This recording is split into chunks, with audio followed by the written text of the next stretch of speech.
this video. So today I thought that I could read some facts about children's cognitive development, which is what this article is titled. Basically, just about child psychology and baby psychology. That's always been something that I'm interested in, that I've been interested in, because it's so interesting to learn about, especially because I would like to have kids someday. So, just get into it. Okay. So, I haven't reviewed these, so these are kind of obvious to me. Like, children are continuously learning, even as babies. They're always learning how the world works through sensory experiences. With listening, touching, and seeing, they absorb as much information as they can within the limitations of their mental and physical capabilities. Furthermore, the stage of infancy builds the framework for their abilities to process language, so holding casual conversations with a baby is extremely important for their development later in life. So I think this one is interesting because babies don't know anything. I think people forget about that all the time, is that babies just have to learn literally everything. So you have to teach them literally everything. Just how places look. They don't know how a restaurant looks until they've been in a restaurant a lot of times or something, or etc. They don't know what you should do on a playground until they've been on a playground, right? They don't know what you should do at the dinner table until they've eaten at the dinner table multiple times, until you've demonstrated. So I think it's always interesting. Now, I'm not around babies a lot because I'm the oldest child, but the last time that I had a baby in my family was 7 years ago. And I just try not to be too overly touchy-feely and grabby for people's kids, because I feel like that's annoying, first of all, and just everyone else is already doing it. It's when there's a new kid at school, I guess there's that trope of the new kid doesn't have any friends, but when I was in elementary school, the new kid always had the most friends. Kids were swarming the new kid. I'm saying kid a lot, but a new school means lots of new friends, and they would always, which I guess is a sort of nice thing, but I'm always I'm never, even if I think this new person is interested, I'm never going to actually be their friend, because I'll never get the chance. There's so many people that they are gonna get their first impression in before me. But back to babies, I think that taking a baby around a place and just letting them look, because that's literally when you can't move and you can't touch anything because you're being held, you can't grab anything, your eyes are the only thing that you're relying on to take in new information. And if you're just sitting on somebody's lap just staring, then the baby's not learning anything besides maybe how to talk. But just letting babies explore is such a big thing for their development, I would assume. Now, everything, I don't know how to say that I'm not a professional and make that clear, because I have very strong opinions about babies and about their development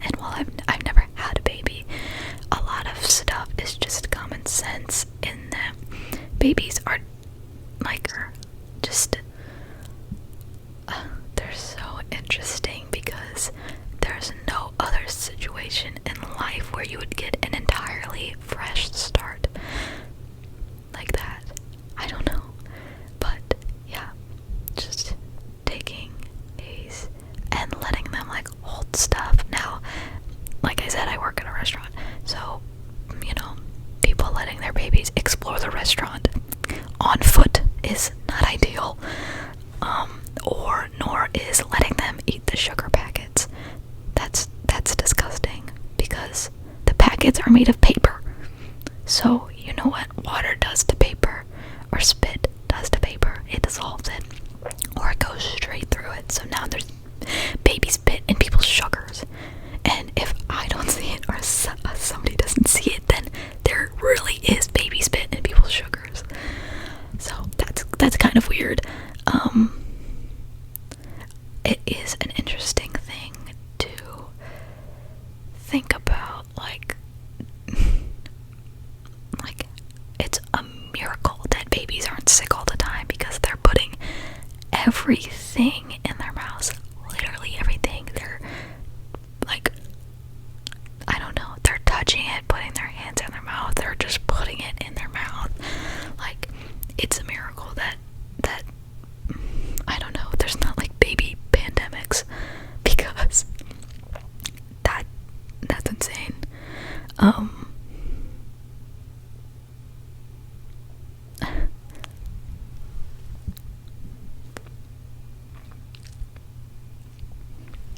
The second fact is playing peekaboo is beneficial for infants. Now let's see this because I'm curious. Okay, wait, there's an ad. Okay. I'm trying to paraphrase these just so I'm not just straight reading off the website, but peekaboo seems like a simple and easy way to get some chuckles out of a baby. What baby is chuckling? Like, it's actually very, very beneficial for their cognitive development. Playing peekaboo helps a child develop object permanence. I love object permanence. A lot of people don't have it, including me. Object permanence is the understanding that an object or event continues to exist even when it cannot be touched, heard, or seen. Kind of like Schrodinger's cat. That's not in the article. I added that.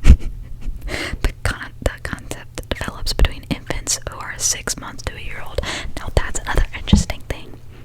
Not about the peekaboo, but just like learning the ages that they develop like skills that adults have. Like, I'm trying to think, there's something that, well, first of all, jump. Babies can't jump before a certain age because they don't have kneecaps. I'm assuming that's why, actually. I don't know. But I don't know. The object permanence. So basically, before, now that makes sense. So when your kid or when your baby is a baby, like a newborn, that makes sense. Why they cry when you leave. Now, this doesn't just apply to them, but it's, you know, a newborn has an excuse, is that they don't have object permanence. So when you go out of their sight, you're gone. You might as well be dead. Because they don't understand that, like, you're still there. Unless maybe you're talking, that would help. So, that's something to note as well.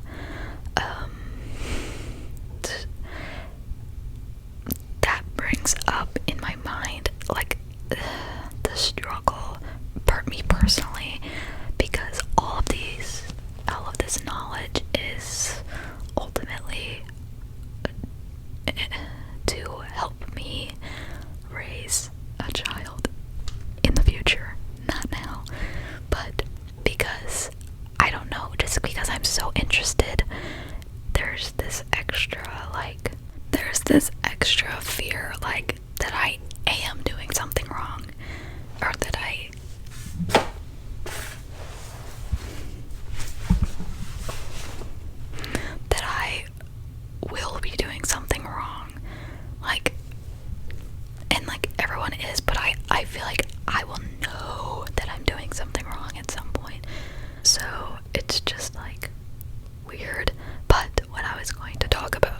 originally is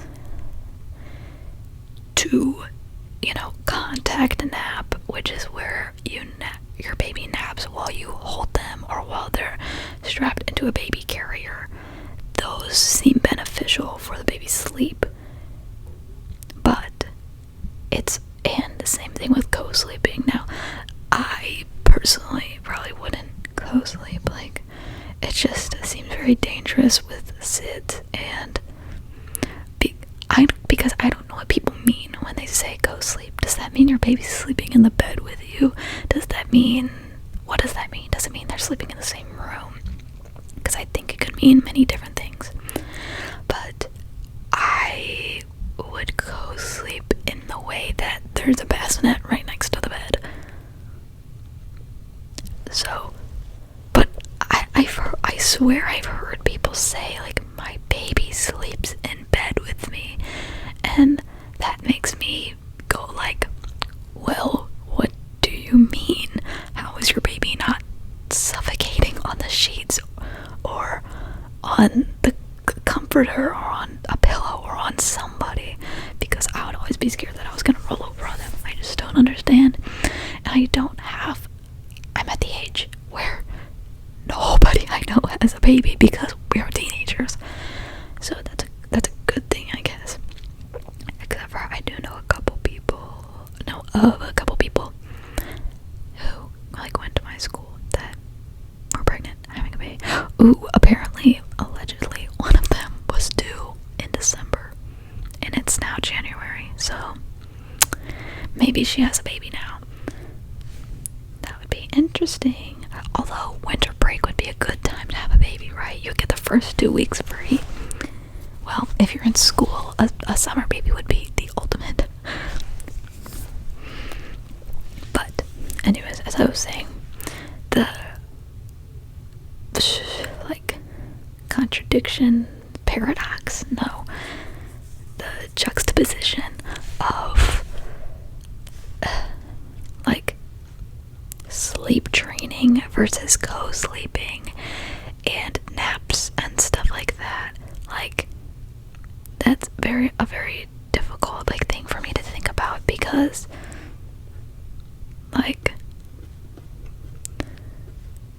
if you let your baby get attached to you, and also the cry it out method, apparently in psychologically that's not good, is what I learned when I took psychology. So I'm assuming it to be true that if you let your baby cry, that they're just going to learn that you are not going to meet their emotional needs or whatever.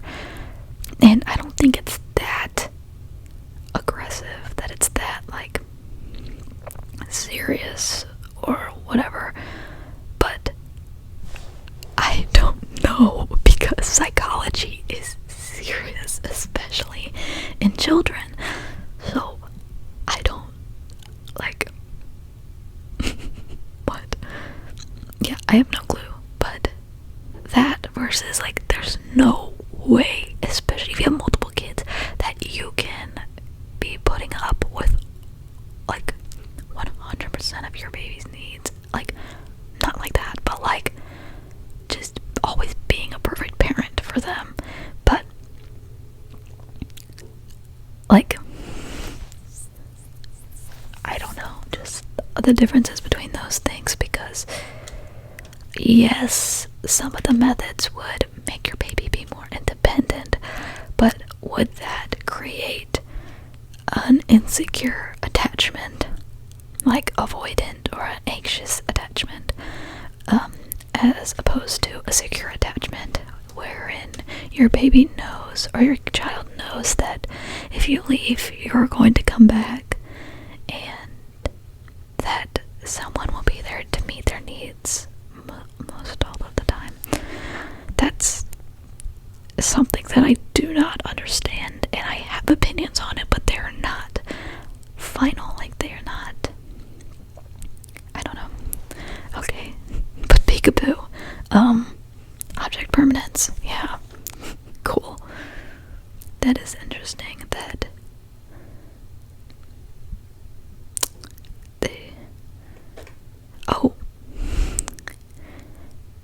point on the last one. See, I'm not gonna get very far, but because it is very interesting. Talking to your baby, talking to a child.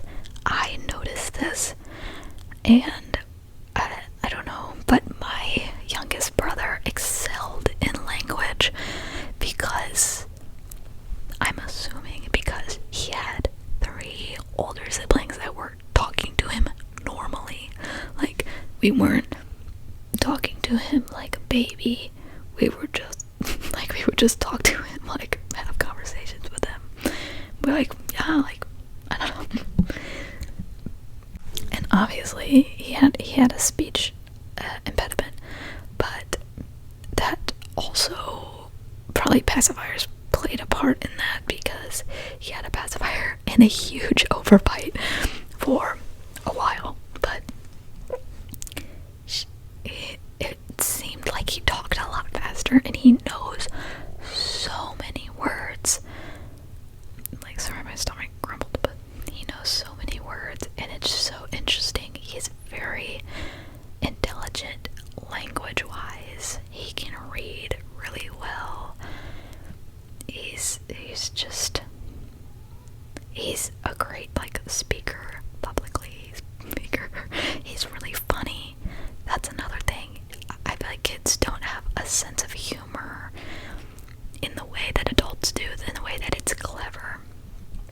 I mean, some do, but he is just really funny. Like, he has comedic timing, his voice, he's like a little, like, he's just so funny. But that probably is because we were all just, like, regularly talking, so maybe, and we were full grown, like,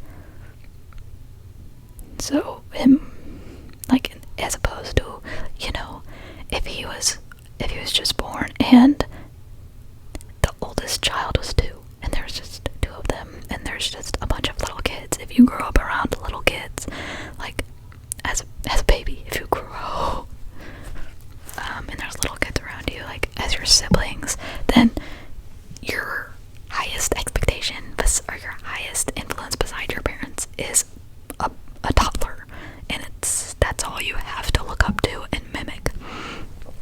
Okay, this will probably be the last one. Kids learn a ton of new words at a very fast rate. On average, oh, they spelled it wrong. They meant words. I was wondering that. On average, children learn about 10 or more words daily. At 1 year, their vocabulary grows to a minimum, did AI write this, of 55 words. But at 2 years, that vocabulary grows to roughly 225 words. Moreover, by 6 years, they will learn about 6,000 words. The rate at which a child learns the words correlated with their age is a steep curve, but which highlights the intelligence of children. Okay, so basically talk to your kid. That's kind of reiterating the last point. So, okay, your kid learns a lot of new words, but yeah, we already know that, is that you can, like, in order to know all of the words in the English language, or whichever language your kid is speaking in, they have to learn it, and quickly, but also, if you start from 0, it's easier to get somewhere, so,